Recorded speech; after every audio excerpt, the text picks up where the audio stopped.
वैशाख महात्म का दूसरा अध्याय।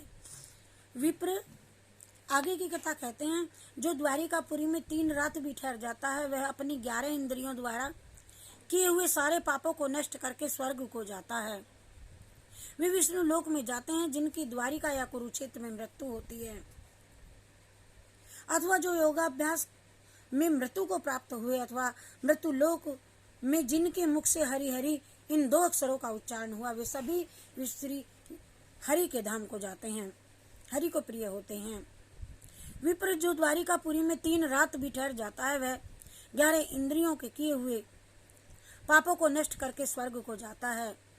ऐसी वहां की मर्यादा है। वैष्णव व्रत एकादशी के पालन से होने वाला धर्म तथा यज्ञ आदि के अनुष्ठान से उत्पन्न होने वाला धर्म, इन दोनों को विधाता ने तराजू पर रख करके तोला था। इस समय इनमें पहले का ही एक पलड़ा भारी रहा। ब्राह्मण जो एकादशी का सेवन करते हैं तथा जो अच्युत अच्युत ऐसा कह करके भगवान नाम का कीर्तन करते हैं, उन पर मेरा शासन नहीं चलता। यमराज कहते हैं, मैं तो स्वयं ही उनसे बहुत डरता हूँ, ऐसा बोलते हैं।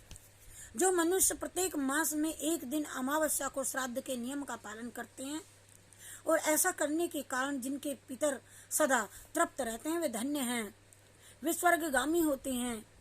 भोजन तैयार होने पर आदर पूर्वक जो दूसरों को परोसते हैं, वे भोजन देते समय जिनके चेहरे पर रंग में परिवर्तन नहीं होता, वे शिष्ट पुरुष स्वर्गलोक को जाते हैं। जो मृत्यु लोक के भीतर भगवान श्री नर नारायण के आवास स्थान बद्रिकाश्रम में और नंदा सरस्वती के तट पर 3 रात तक निवास करते हैं, वे धन्यवाद के पात्र और भगवान श्री विष्णु जी के प्रिय ब्राह्मण जो भगवान पुरुषोत्तम के समीप जगन्नाथपुरी में 6 मास तक निवास कर चुके हैं, वे अच्युत स्वरूप हैं और दर्शन मात्र से समस्त पापों को हर लेने वाले हैं।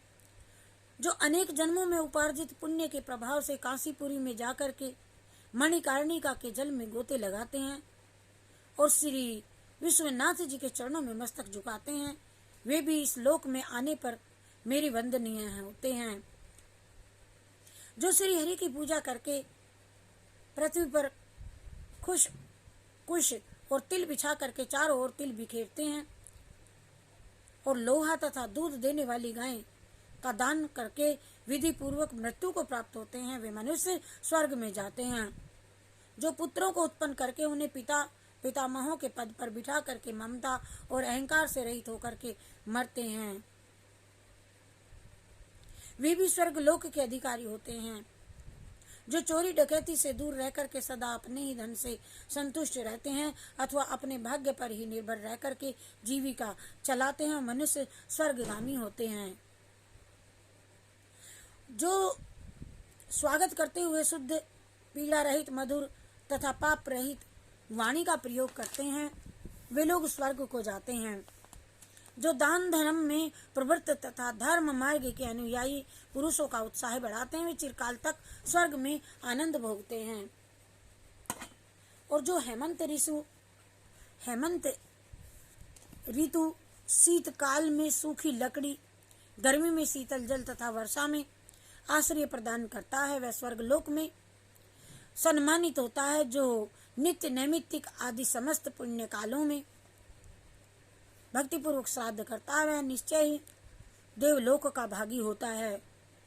दरिद्र का दान, सामर्थ्यशाली की क्षमा, नौजवानों की तपस्या, ज्ञानियों का मौन, सुख भोगने के योग्य पुरुषों की सुखेच्छा निवृत्ति तथा संपूर्ण प्राणियों पर दया, ये सद्गुण स्वर्ग में ले जाते हैं मनुष्य को। और ध्यान युक्त तप भवसागर से तारने वाला होता है और पाप को पतन का कारण बताया गया है। यह बिल्कुल सत्य है, इसमें संदेह की गुंजाइश नहीं है। ब्राह्मण स्वर्ग की राह पर ले जाने वाले समस्त साधनों का मैंने यहाँ संक्षेप में वर्णन कर दिया कि स्वर्ग कौन कौन कैसे मनुष्य जाते हैं। अब तुम क्या सुनना चाहते हो?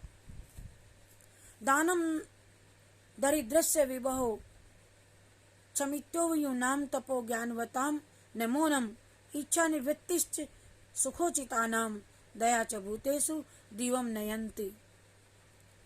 तपोध्यान समायुक्तं तारणाय भवाम्बुजे पापं तु पतनायोक्तं सत्यमेवं च संशया।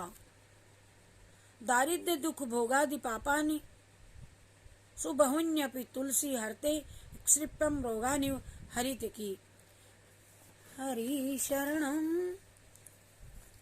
हरि शरणं हरि शरणं हरि शरणं हरि शरणं हरि शरणं हरि शरणं हरि शरणं हरि शरणं हरि शरणं हरि शरणं हरि शरणं हरि शरणं हरि शरणं हरि शरणं हरि शरणं हरि शरणं।